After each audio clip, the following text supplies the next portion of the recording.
आपलं खंडन झालं आहे नाही का, तर सिद्धी करून दाखवायची. आत्मस्वरूपाच्या ठिकाणी अज्ञान राहू शकते. त्याच्याकरता त्या चैतन्याचे दोन प्रकार करायचे.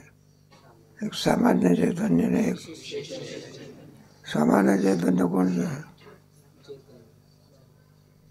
अरे सामान्य चैतन्य कोणतं? सर्व व्यापक चैतन्य. बरं. आणि विशेष चैतन्य अंतःकरण वृत्तीमध्ये प्रतिबिंबित झाले. हा, त्याला कोणतं चैतन्य म्हणायचं? विशेष चैतन्यासमोर अज्ञान नाही होऊ शकत. सामान्य शरीरावर राहू शकत. लाकडात अग्नी आहे का नाही? कोणता अग्नी आहे तो? अंधार राहू शकतो का नाही? मग कोणत्या अग्नीसमोर अंधकार राहू शकत नाही. मग सामान्य चैतन्याच्या समोर अज्ञानाचा अभ्यास होऊ शकतो. काय होऊ शकतो? ते त्याच्या काय नाही, विरोधी नाही.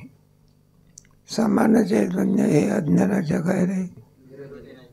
म्हणून चैतन्यावर ते आत्मस्वरूपावर ते अज्ञानाचा अभ्यास संभव शकतो.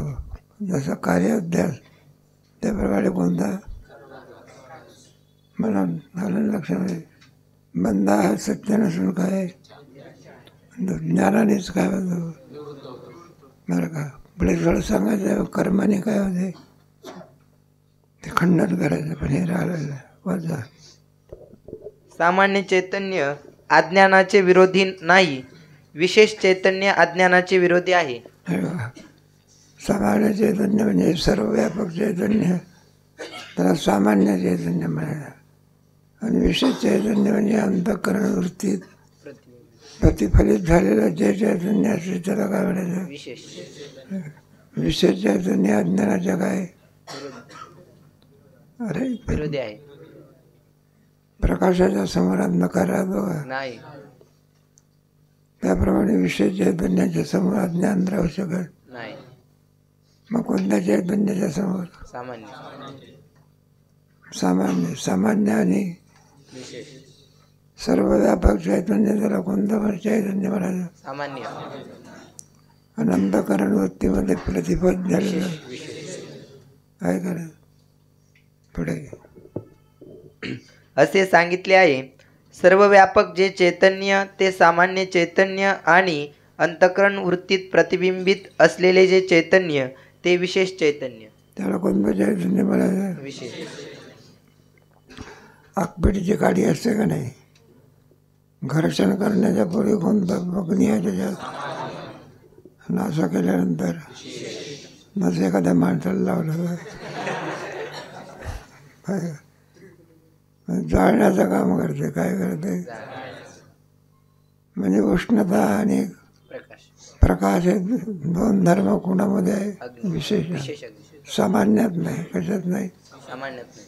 पुढे काष्ठामध्ये अग्नी असतो हे सर्वांस माहीत आहे. परंतु तो काष्ठस्थित सामान्य अग्नी अंधकाराचा विरोधी नाही. कोणाचा? अंधकाराचा. कोणता अग्नी? आणि विशेष आपल्या विरोधी कोणता अग्नी आहे? विशेष. तो मात्र काय? विरोधी आहे. अंधकाराचा काय? विरोधी. पुढे आणि तोच घर्षणापासून प्रगट होऊन वातीशी किंवा दुसऱ्या कोणत्याही पदार्थांशी संयुक्त झाला म्हणजे अंधकाराचा विरोध होतो. मग मात्र तो अंधकाराला काय करतो? विरोध. बीजेमध्ये तारेमध्ये बीज आहे का नाही, मग अंधकार जातो का? नाही. आणि तेच बल्बमध्ये आले म्हणजे विशेष होते. बल्बमध्ये आपाप येते का बटन दाबायला लागते? बटन दाबायला. बटन दाबल्यानंतर काय 2 दिवसानं उजीड पडते का? नाही. लगेच लागण्यास दाबण्याचा अवकाश की लगेच प्रकाश. सामान्य आणि विशेष. पुढे तद्वत व्यापक चैतन्य अज्ञानाचे विरोधी नाही.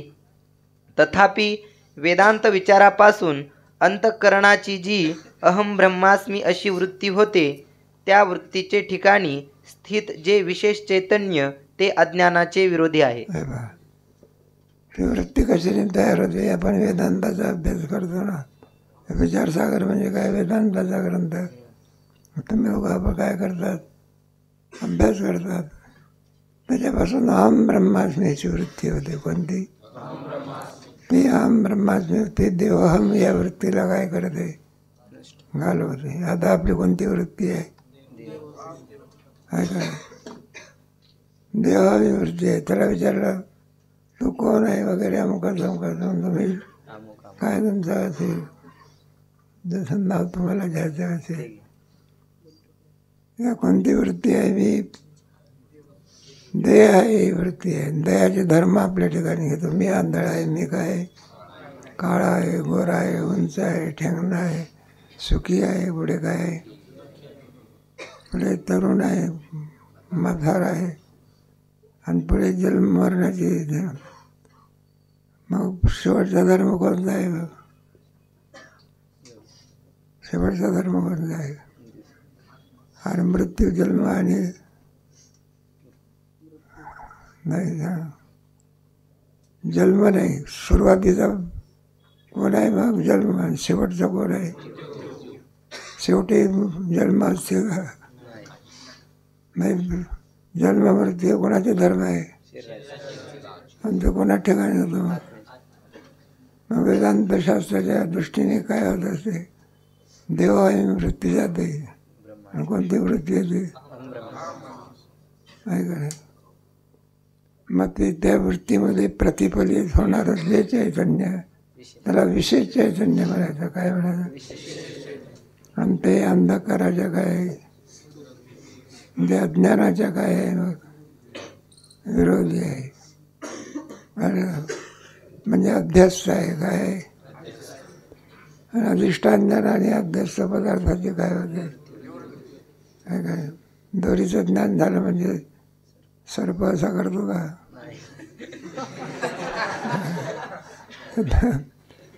तर दोरीला कुठं अक्कल आहे काय एवढी? मग जोपर्यंत ज्ञान होत नाही तोपर्यंत सर्प काय होतो? म्हातारीची गोष्ट सांगितली होती ना तुला. तर म्हातारीला वाटलं मला साप काय झाला, चावला नव्हता, तिला भ्रम झाला आणि पुढे मरायला टेकले. आणि सर्व घटना कोणी घडून आणली होती? एक चॅप्टर पोरं. आता म्हातारी काय मरते आता. मग ते पोरं गेले. म्हटलं आजी, म्हटले बोले ना बोले काही करीना. मग त्या पोराने काय केलं? मला साप चावला, भ्रम काय केला? घालवला. तिला दाखवलं. म्हणलं आजी. आणि त्याचं काय तुझ्यासमोर काय केलं? कागद सगळे फाडून टाकले. आणि तिला कळून चुकला आता साप नसून कोण आहे? कागदच आहे हे कळता बरोबर. मग म्हातारी काय असेल तर रडत बसली असेल. मग काय झाली? जोरजोरात हसायला लागले. जाऊ द्या. दृष्टांत आपला काय झाला? म्हणून बंध सत्य नसून काय? वेदांताचा काय?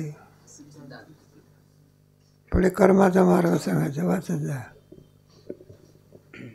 हा प्रथम पक्ष अवच्छेदवाद किंवा दुसऱ्या पक्षी आभासरूप चैतन्यासहित वृत्ती अज्ञानाची विरोधी आहे. आभासवाद अर्थात प्रथम पक्षात अज्ञान नाशाचा हेतू चैतन्य असून त्यास वृत्ती सहाय्य आहे, ही अवच्छेदवादाची रीत आहे. दोन वाद आहे, एक आभासवाद आणि एक अवच्छेदवाद. आता कोण विरोधी आहे सांगायचं आहे त्याच्यामध्ये. एक जण म्हणतो आभाससहित वृत्ती अज्ञानाच्या काय विरोधी आहे. दुसरा म्हणतो चैतन्य अज्ञानाच्या काय, जे चैतन्याच्या अज्ञानाच्या विरोधी असं म्हणतात त्याला अवच्छेदवाद म्हणायचं. काय म्हणायचं? आणि जे आभाससहित वृत्ती मानतात, चैतन्य नाही, काय मानतात? वृत्ती. त्याला कोणती वाली? आभासवादी. अवच्छेदवाद पंडित व्याचस्पती मिश्र आणि आभासवाद प्रकाशात्मा दोन ग्रंथकार लोक होऊन गेले.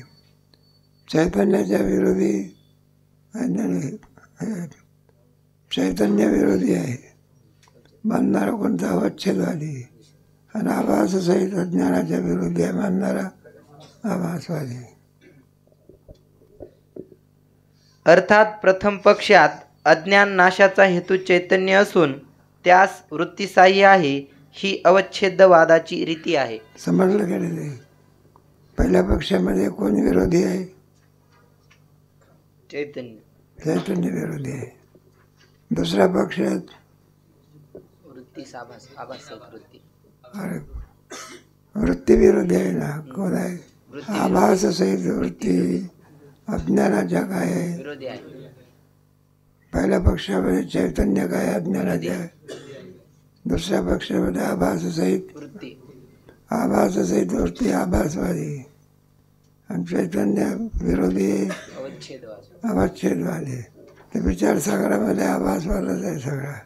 पंचदशीमध्ये सुद्धा कोणता वाद आहे? पुढे येईल तुम्हाला क्रमे पुढे. दुसऱ्या पक्षात अज्ञान नाशाचा हेतू वृत्ती आहे आणि तिला चैतन्य सहाय्य आहे, ही आभासवादाची रीती आहे. अज्ञानाचा हेतू कोण आहे? वृत्ती आहे. तिला चैतन्य सहाय्य आहे, आभासवाद.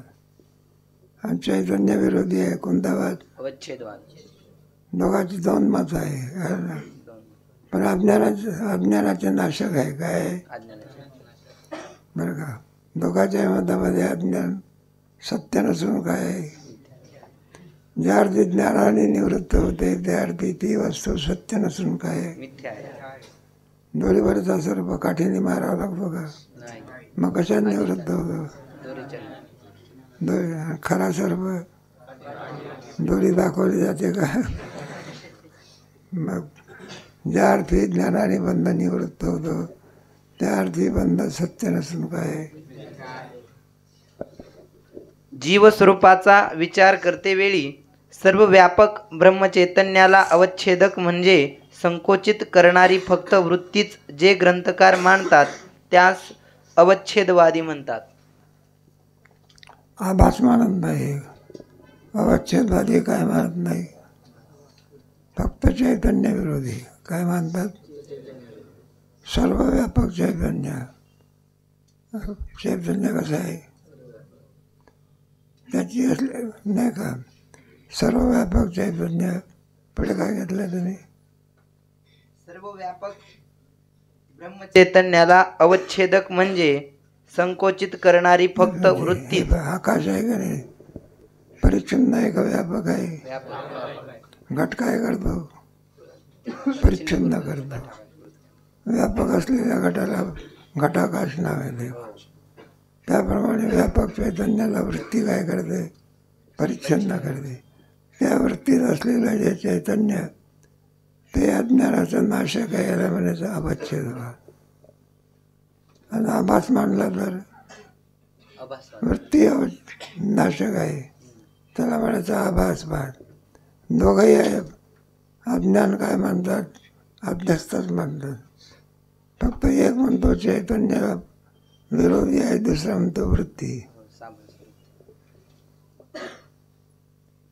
आणि अंतःकरणाची केवळ वृत्ती अवच्छेदक न मानता त्या वृत्तीत चैतन्याचा आभास मानून जीवभावाची साभास वृत्ती अवच्छेदक मानतात, त्यास आभासवादी म्हणतात. मग काय करायचं? केवळ वृत्ती नाही, त्या वृत्तीत पुन्हा काय मानायचा? आभास. साभास वृत्ती कोणती? आभास सहित तिला काय म्हणायचं? ती वृत्ती जे वादी मानतात कोणाच्या? अज्ञानाच्या विरोधी. त्याला कोणते वादी म्हणायचं? आभासवादी. आणि अवच्छेदवाद काही नाही, किरकोळ फरक आहे. एक चैतन्य विरोधी मानतात तर एक काय मानतात? आभासवादी. ते वृत्तीमध्ये चैतन्याचा काय पडतो? आभास पडतो. बरं का. आभास सहित वृत्ती चैतन्याच्या अज्ञानाच्या विरोधी आहे असे मानणारे जे असतील त्यांना आभासवादी. आणि जे आभास मानत नाही ते अवच्छेदवादी. त्या आभासवादीच्या मतात सामान्य चैतन्याप्रमाणे विशेष चैतन्य ही अज्ञानाचे विरोधी नाही. हे बघा, कोणाच्या मतात? त्यांच्या मतामध्ये विशेष चैतन्य सुद्धा काही नाही, विरोधी नाही. आणि अवच्छेदवादीच्या मतात चैतन्यच केवळ विरोधी, विशेष चैतन्य काय? विरोधी. विरोधी आहे. पुढे तर वृत्तीसहित आभास किंवा आभाससहित वृत्ती अज्ञानाचे विरोधी आहे. हे केवळ प्रकाशरूप चैतन्य अज्ञानाचे विरोधी नाही. एकंदर विवेचनावरून आत्मचैतन्याचे ठिकाणी अज्ञान आहे असे सिद्ध झाले. हे बघा, काय महाराज कोण विरोधी आहे? दोन पक्ष. आभाससहित वृत्ती चैतन्याच्या अज्ञानाच्या विरोधी आहे, आभासवाद. आणि विशेष चैतन्य अज्ञानाच्या विरोधी आहे, कोणता वाद? यावरून काय सिद्ध झालं? मग अज्ञान ही नाही का अभ्यासता याची काय झाली? कशाची? हे बघ, दोन आहे ना, कार्याला कारणाची काय असते? आवश्यकता असते. आपण कार्यादेशाच्या बाबतीत सांगितलं आहे काय? बरोबर कार्याध्यास सिद्ध करून दाखवलं ना आपण. त्याचप्रमाणे कार्याध्यास म्हणजे जगत आणि कारणाध्यास म्हणजे अज्ञान. हे दोन्ही वेदांत शास्त्रामध्ये सत्य नसून काय, म्हणून ज्ञानाने त्याची काय होते? सत्य असते तर त्याची निवृत्ती झाली. म्हणून वेदांत शास्त्रामध्ये जगत सत्य कुठं आहे म्हणून. मग सत्य कोण आहे? ब्रह्मसत्यम, जगत मिथ्या. आता मला होऊन गेलं की जीव जीव नसून किम स्वरूप आहे? जीव ब्रह्मैव. आणि ते अज्ञानच सर्व अध्यासाचे कारण आहे. आणि आत्मस्वरूपाच्या विशेष ज्ञानाने त्या अज्ञानाची निवृत्ती होते. हे पाहता, या अध्यासाला कोण कारणीभूत आहे? मग अज्ञान आहे की. आमच्या दोरीचं विशेष ज्ञान झालं की सर्पाची काय होते? निवृत्ती. तसं अज्ञानामुळे जगत हे आपल्याला बंध काय होतो? वाचतो. आणि एकदा विशेष ज्ञान झालं म्हणजे बंधाची काय होते? चैतन्य विरोधी आहे म्हणणारे अवच्छेदवादी, आणि वृत्ती विरोधी आहे म्हणणारे कोण? आभासवादी. दोनमध्ये थोडा फरक दाखवला, लक्षात घ्यायचा. नाहीतर मग काही काही पुराण विचारतात, अवच्छेदवाद आणि आभासवाद याच्यातला फरक स्पष्ट करा. एका विद्यार्थ्याने लिहून ठेवा, फरकच नाही तर फरक काय स्पष्ट करायचा?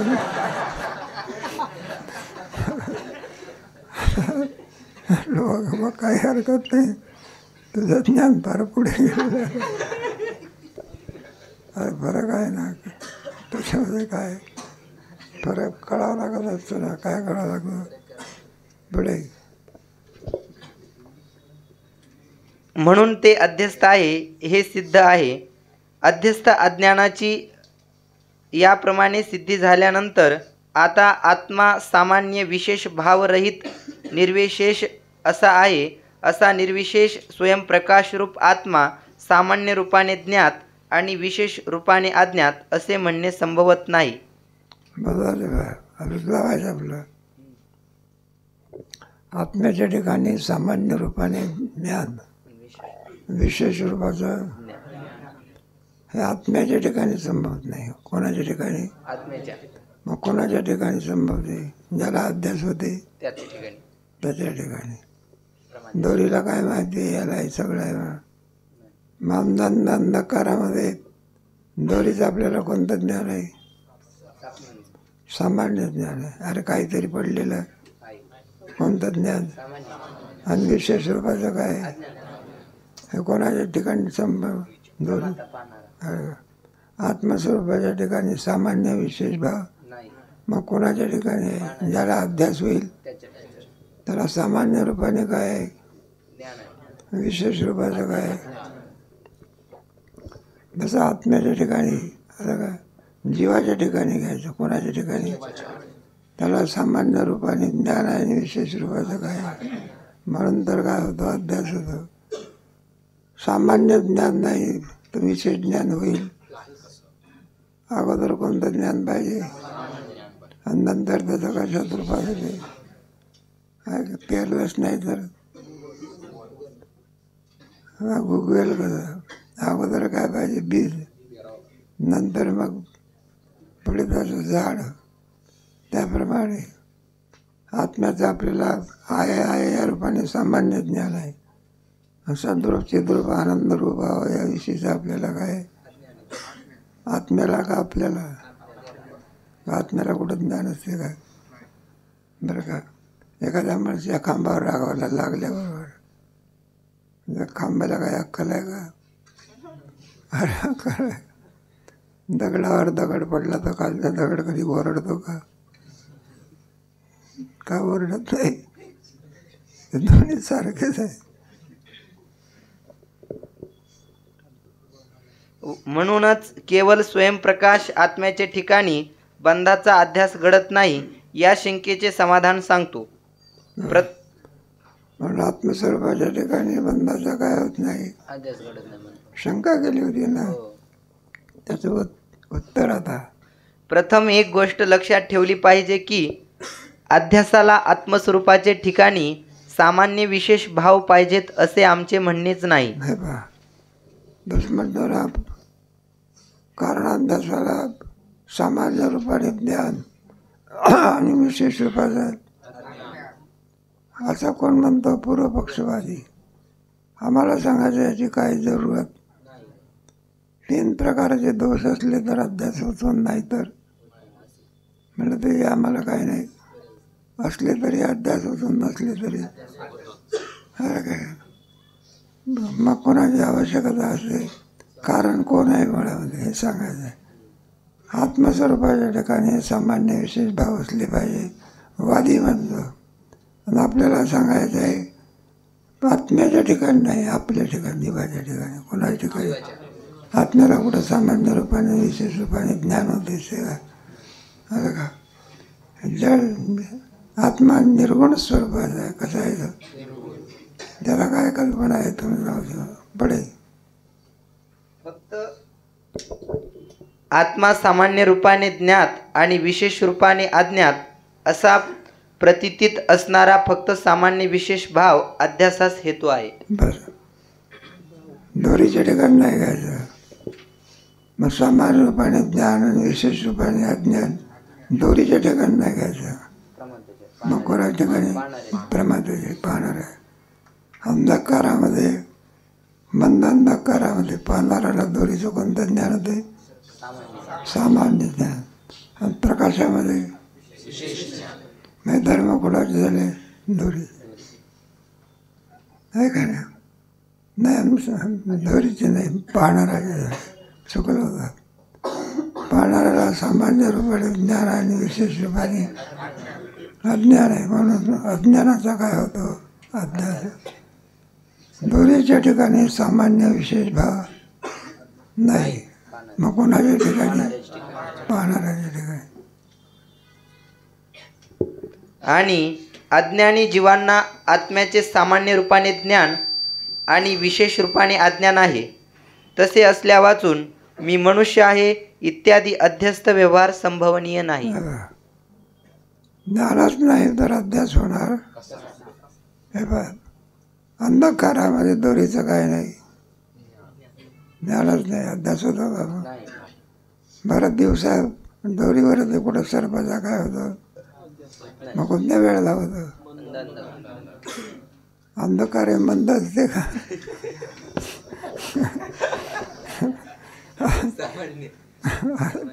माणसाला काय मंद बुद्धीचा, तीव्र बुद्धीचा संभवू शकते. इथं माझं म्हटलं तर चालेल की काय? चालेल आहे का नाही? म्हटलं तर अंधकार आहे, मंद असतो. अंधकाराला जाणीव आहे का?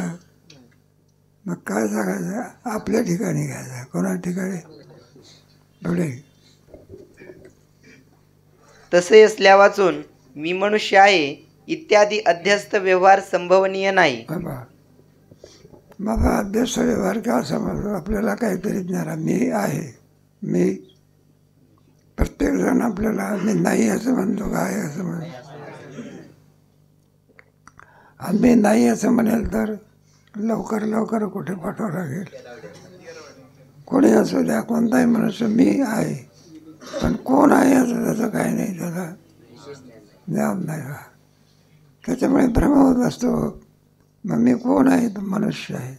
मी काळा आहे, मी कोण आहे बरं का. मी ठेंग नावा काय उंची आपसे हे सगळे धर्म आपल्या ठिकाणी घेतो. जन्म मरण सुख दुःख वगैरे आधी करून ह्याच्या मी श्रीमंत आहे, मी कोण आहे, मी जात घेतो, मी ब्राह्मण आहे, मी काय आहे. मग काहीतरी याला विपरीत ज्ञान म्हणायचं. कोणतं ज्ञान? यथार्थ ज्ञान नाही ते. कोणतं ज्ञान आहे ते? आम्ही ब्रह्मस्वरूप आहे, शुद्धानंद रूप आहे. ते हसता मला होतं ना, लहानपणी त्यांची गोष्ट सांगतात. ते बरेच थोडे मोठे झाले बा, 4-5 वर्ष झाली तरी काहीच नव्हते ते. मग त्याची आई काय करायची, कोणी आला ग्रस्त भिक्षा मागण्याकरता, त्यांना सांगितलं महाराज पोर बोलत नाही, त्याच्यावर काय करा, कृपा करा. योगायोग असा त्यांच्या घरी भिक्षा मागण्याकरता कोण गेले आणि ते समोर पोर नेऊन ठेवलं. म्हणजे महाराज बोलत नाही जन्मल्यापासून, आम्ही आहोत तोपर्यंत बरं आहे, पुढे उद्या याला कोण विचारेल. मग शंकराचार्याने कृपा केली, त्याला विचारलं, म्हणलं बाळा तू कोण आहे? क्वस्तं शिवकसे कुतोऽसि गन्धः किं नाम ते त्वं मदचार्वकत्वं मत्प्रीतये प्रीतिविवर्धनोऽसि कस्त्वं शिशोकस्य कुतोऽसि गन्धः किं नाम ते त्वं कुतः आगतोऽसि एतन्मयोक्तं. म्हणलं तू कोण आहे, कुठून आलेला आहे? आणि तू काय उत्तर देतो? नाहम मनुष्य न च देव यक्षा न ब्राह्मण क्षत्रिय वैश्य भिक्षुर्णच्या निज भवदा. जरा ज्ञान होतं काय होतं आलं का. बस आपल्याला ज्ञान आहे, पण कोणतं आहे, मी कोण आहे, काय होय ना, सुखी आहे दुःखी आहे, अमक आहे तमक आहे. आलं का. यथार्थ ज्ञान नाही, विपरीत ज्ञान आहे. कोणतं? मग यथार्थ ज्ञान कोणतं आहे? चिदानंद रूपात. असं अशा रीतीने कशा करता आपण हे सांगितलं होतं, तेव्हा अभ्यास होऊ शकतो. अस्ति भाती प्रिय कुटस्थ नित्यमुक्तादी आत्म्याचे स्वरूप आहे. त्यापैकी कोणते कोणते शरीर नित्य पुढे कोणाचं स्वरूप आहे? आत्मा कुठं आहे? अरे आपणच आत्मा. पैसा हृदयामध्ये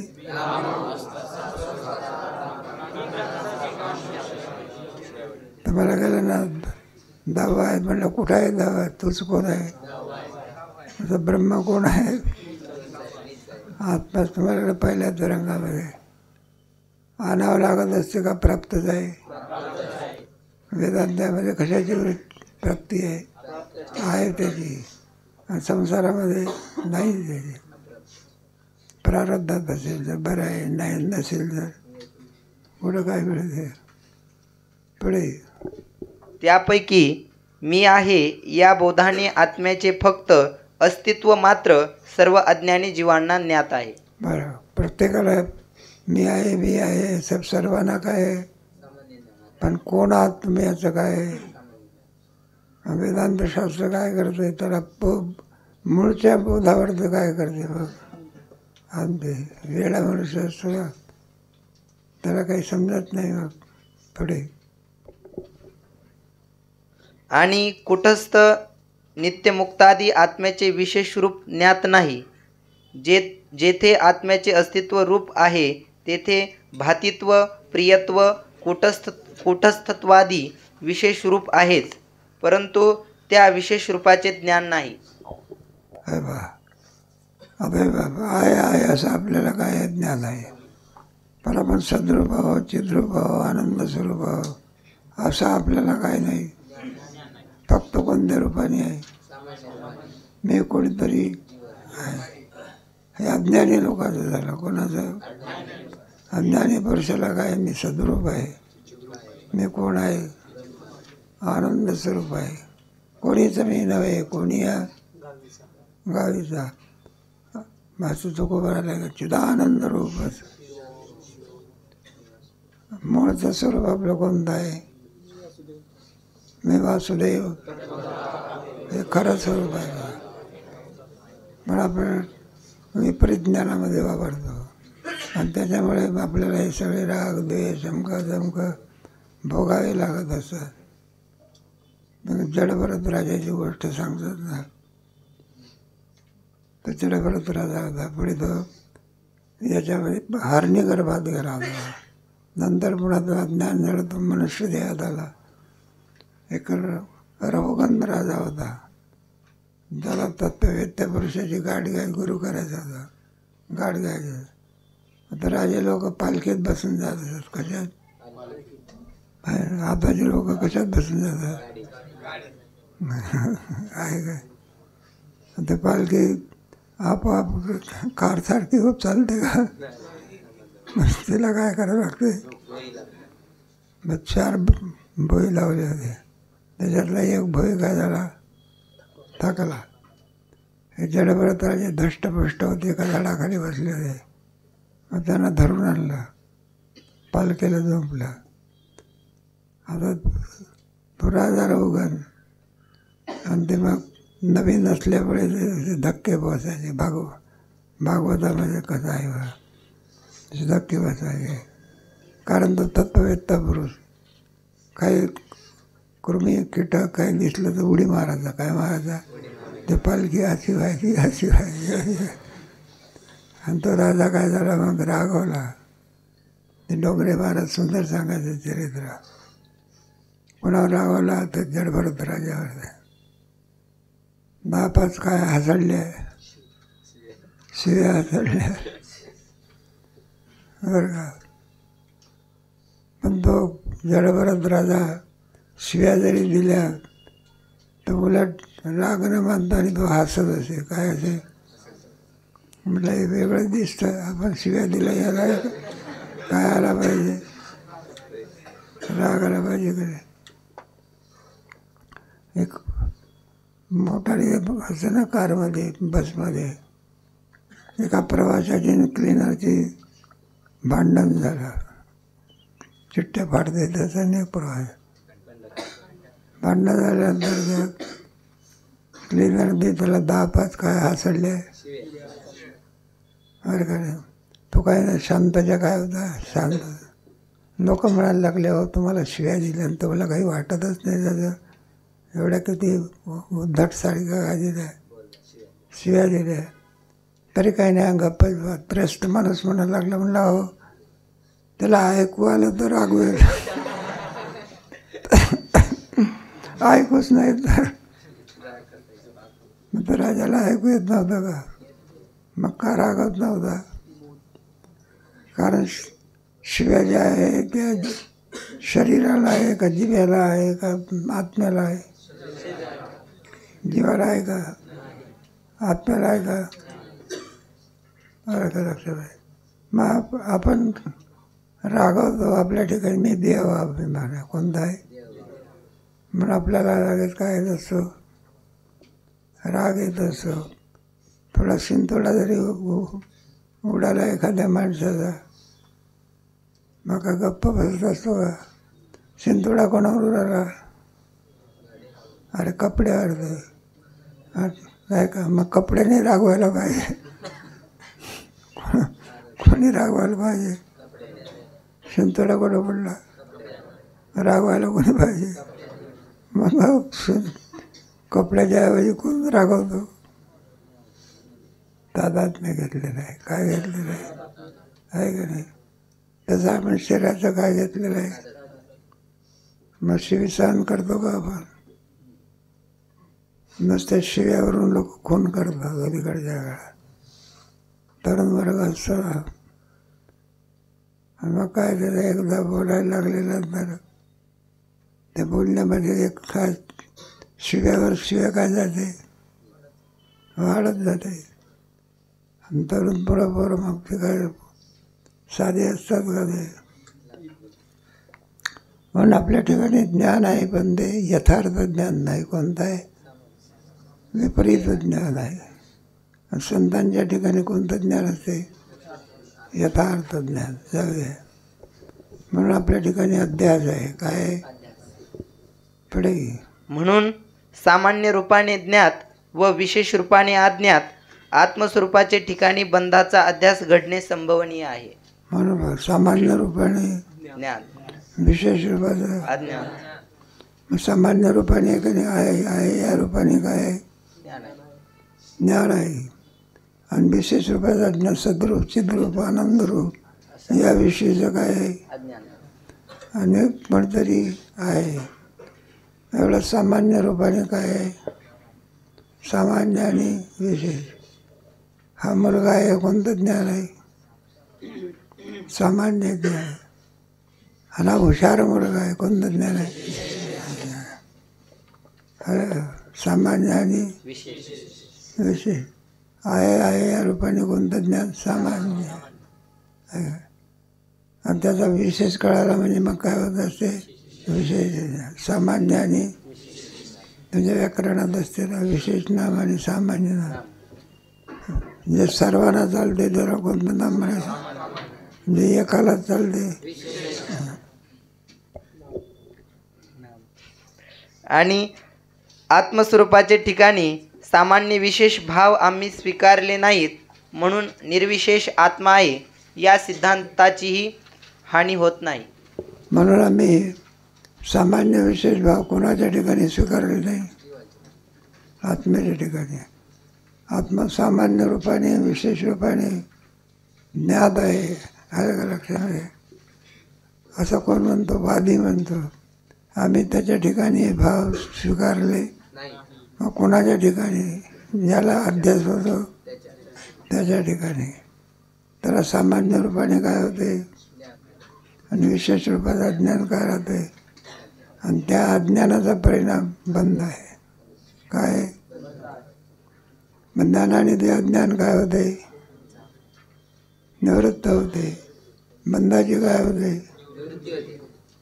आहे का रे? हे कोणाचं मत आहे? वेदांत. आणि पूर्वपक्षाचं मत काय आहे? बंध सत्य आहे. काय?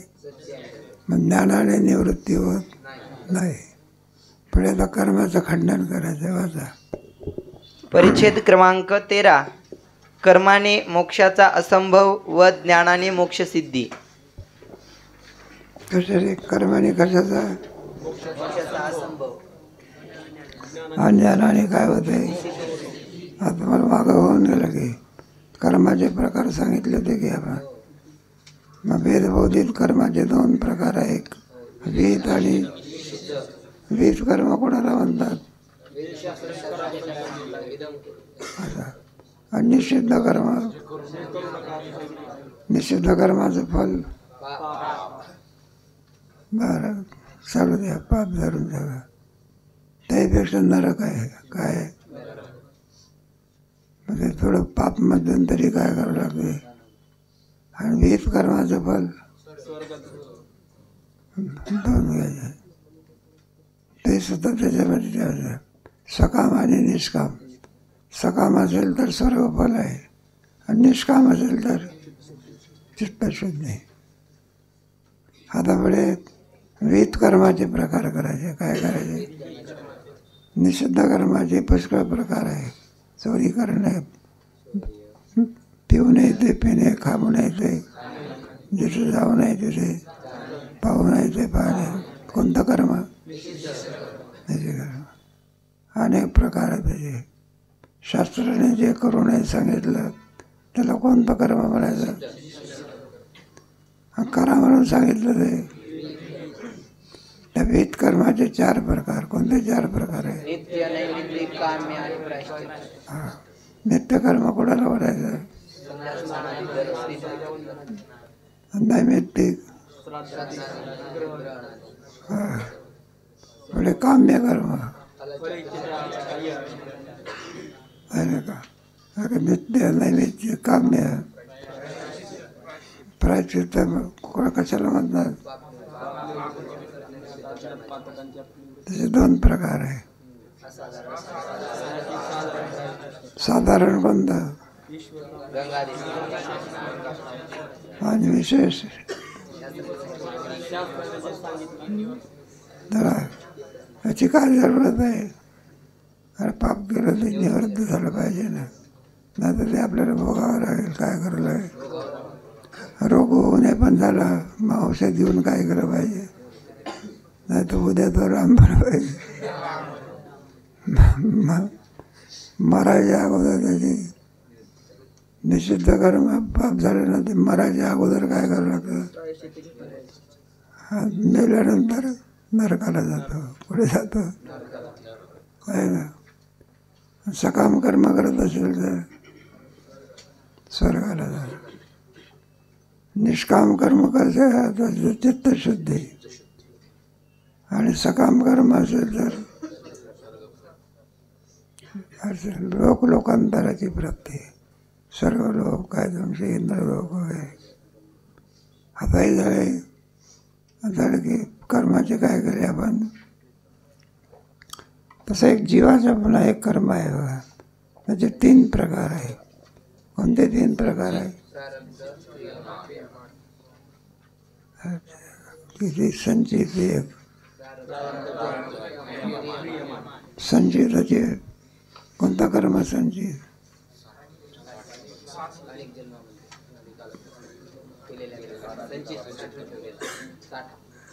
सगळ्याला कुठं ऐकायला गेला? अरे संचित कर्म म्हणजे सगळ्याला कुठं ऐकायला गेला? अनादी कालापासून अनेक मनुष्य जन्मामध्ये जीवाकडून होणारं जे निषिद्ध कामे किंवा इतर कर्मांच्या संचयाचा, फलाच्या संचयाचा साठा म्हणजे संचित कर्म. एका जन्माचा अनेक, त्याला कोणतं कर्म म्हणायचं? दुसरं कोणतं कर्म? त्याची काय व्याख्या आहे?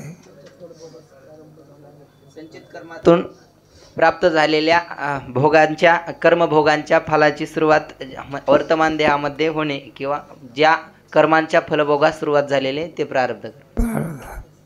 अजून फलभोगात सुरुवात झाली नाही त्याला संचित म्हणायचं, आणि त्याच्यातून ज्याला सुरुवात झाली त्याला प्रारब्ध.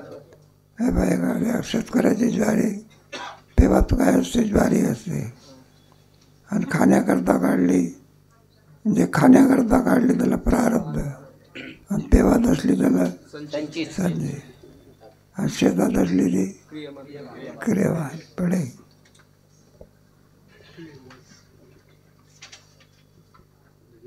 पूर्व पक्षाचा अनुवाद. बसा. मुमुक्षुने निषिद्ध व काम्य कर्मांचा परित्याग करून नित्य नैमित्तिक आणि प्रायश्चित्त कर्मे करावीत. बाबा कोणती कर्म टाळायची? निषिद्ध कर्म का टाळायचं? काय करे? मग निषिद्ध कर्म टाळायचं. काम्य कर्म हे सुद्धा काय करायचं? काम्य कर्म का टाळायचं? लोकांतराची काय होते? मग कोणतं कर्म करायचं? पुढे. कारण निषिद्ध व काम्य कर्मांच्या अभावामुळे नीच लोक व उत्तम लोक प्राप्ती होणार नाही. नित्यनैमित्तिक कर्म न केल्याने जे पाप होईल ते ती कर्मे केल्याने होणार नाही. काम्यही कर्म करायचं नाही, निषिद्धही कर्म करायचं नाही. निषिद्ध कर्म नाही केलं तर नरकाधिकाची काय होणार नाही. काय कोणतं कर्म?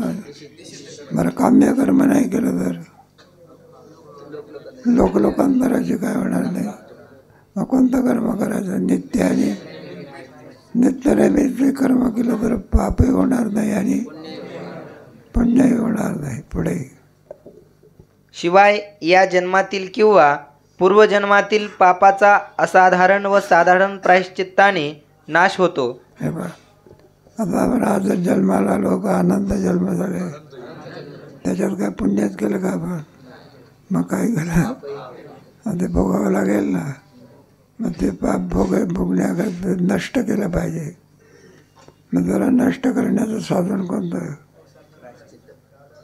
अरे पापाला नष्ट करण्याचं साधन कोणतं? काय कर सामान्य आणि मग गंगा स्नान भगवंताचं याच्या योगाने पापाची काय होते. ज्ञानेश्वर महाराज सांगतात ना, हरिमुखे म्हणा भारी उच्चारणे जसे करे. नामस्मरणामध्ये पाप निवृत्तीची काय याला प्रायश्चित्त कर्म म्हणायचं. काय म्हणायचं ते केलं म्हणजे पापाची काय होते. त्या पापामध्ये पुन्हा दोन प्रकार, सामान्य आणि त्याचं प्रायश्चित्तातही दोन प्रकार, सामान्य आणि सामान्य कोणतं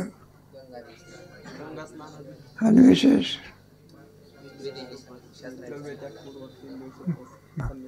दणकून सांगायचं सुखा भ्यायचं का जगा. अरे नाही लक्षात त्याच्या सामान्य आणि विशेष दुसरं काय. ज्ञात आणि अज्ञात. अज्ञात पातकाची निवृत्ती नामस्मरण, अज्ञात पातकाची निवृत्ती जे विधान सांगितलं असेल मग ते खरंच असं आहे. ज्ञातही सुद्धा पातक जाऊ शकते. बघा सगळ्या पाप निवृत्त करण्याची शक्ती कशात आहे. नामस्मरण. काही जाते आणि काही राहते असं नाही. सामर्थ्यवान साधन नाम मंत्र जप. मग मनुष्याने काय करायचं. पाप तसंच ठेवायचं का निवृत्त केलं पाहिजे. मग साधन करायचं. झालं काय. मग काय संचितामध्ये असलेलं पाप प्रायश्चित्त कर्मानं काय होईल निघून जाईल. काम्य कर्म करायचं, निषिद्ध कर्म करायचं. नित्य कर्म केलं तरी पुण्यही नाही. आणि संचिता म्हटलं जे पाप नाहीसं करण्याकरता कोणतं कर्म करायचं पाहिजे. आणि पूर्वजन्मी केलेल्या काम्यकर्माचे फलेच्छेच्या अभावामुळे फल होत नाही. म्हणून मुमुक्षुस ज्ञाना वाचूनही केवळ कर्माने जन्माभावरूप मोक्ष होतो असे पूर्वपक्षाचे म्हणणे आहे. मग का सगळं कर्म संपन्न जातं. कर्म आहे म्हणून आपल्याला जन्माला यावं लागतं. का कर्मे जाई आता कर्म सगळं संपलं. नित्य नैमित्तिक कर्म करतो पुण्यही होत नाही. काय करे. बरं काम्य आणि निषिद्ध कर्म करीत नाही. नाही का. निषिद्ध कर्म करत नाही काय होत नाही. पापही होत नाही. कोणतं प्रारब्ध काय करतो. कर्म काय झालं सगळं संपलं. याला त्या वेदांत शास्त्रामध्ये किंवा त्यांच्या शास्त्रामध्ये एक भविवाद असं म्हणतात. प्रायश्चित्त कर्म न करताना पुन्हा एक कर्म तुला एक जन्म देते किती. आणि एक जन्मामध्ये सर्व कर्म भोगून संपवतो. कोणता वाद म्हणायचं एक भविवाद. अशा रीतीने कर्मानेच काय होतं त्याच्या पुढे आपल्याला काय करायचं आहे तेच खटलेलं होतं कधी.